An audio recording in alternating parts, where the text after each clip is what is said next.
Our thrilling tale begins as the greatest of thrilling tales do, with a fire at the orphanage. Okay, it's more of a home for wayward 80s girls, but orphanage is funnier. The fire department shows up and asks this very sensible question. Is everyone safe? Let's see. Ashley.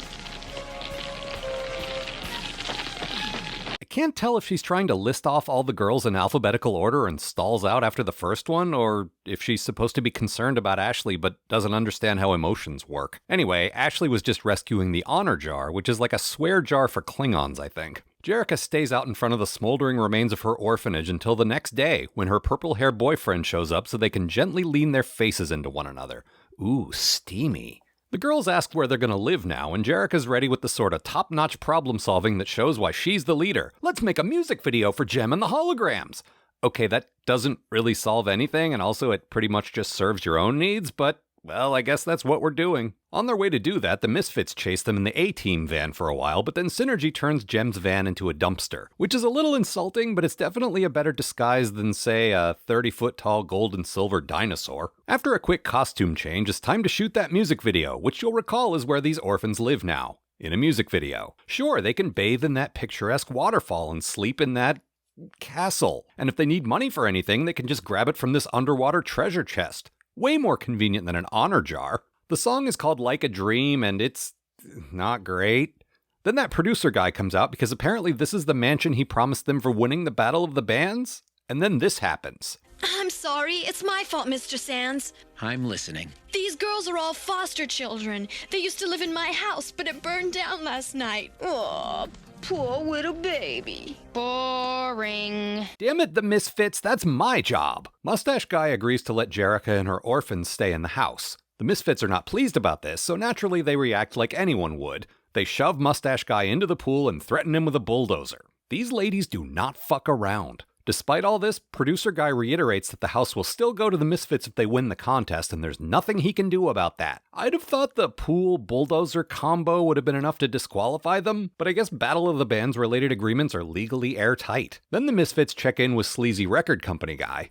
Look, Eric Raymond, why aren't you doing something? I was gonna make a joke about not remembering his name, but I guess they showed me. That's good writing right there. Eric calls up his orphanage torching enforcer guy, whose name is Zipper apparently, and says he has another job for him. Then Eric hangs up before telling him what the actual job is. Well, look, he's a busy guy, I get it. Meanwhile, the girls are shown around their new mansion home, and a bunch of them just leap into the pool with all their clothes on, which is just rude because we covered this already. That's what the waterfall is for. Then a bunch of news media shows up, presumably to write an urgent Stop the Presses style puff piece about how some rich lady found a home for some displaced girls without spending a dime of her own considerable fortune. But never mind that, because Zipper sneaks in with the rest of them. Guys, be careful! He already burned down your last house, and now he's here on non-specific orders from Eric. And Eric sucks! Also, the Misfits are here, but they don't sneak in. Instead, they bribe that girl who stole from the honor jar. Which might not be honorable, but it is a pretty neat bit of problem solving on her part. This girl's going places.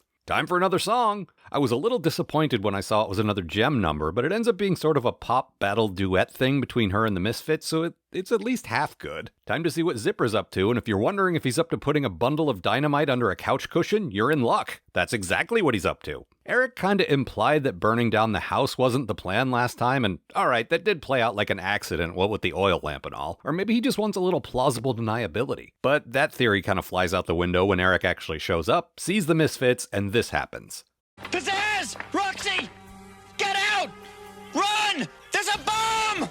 Man, I know I said Eric sucks, but also, in a completely different sense, Eric sucks. Purple-haired boyfriend starts to freak out because Jarek is nowhere to be found after the explosion, so naturally Jem has Synergy create a hologram of Jerrica inside the dangerously unstable house to show that she's okay. Seems to me just telling your purple-haired boyfriend your secret identity would be easier, Jemrica. It also seems to me I'm going to be saying this a lot for the next 63 episodes. Then a countess shows up for some reason and invites the holograms to play a party on her yacht, to which the Misfits are very pointedly not invited. So I guess we won't be seeing the Misfits for the next little while. At the party, Jay and the H's meet the host of a music video show, who introduces them to a director of music videos, to assist them in making their first music video. Which is literally what they just did before their second house in as many days exploded. Then I'm nearly proven wrong when this happens. And you won't even tell me who you are. Maybe I should tell you. Rio, I'm...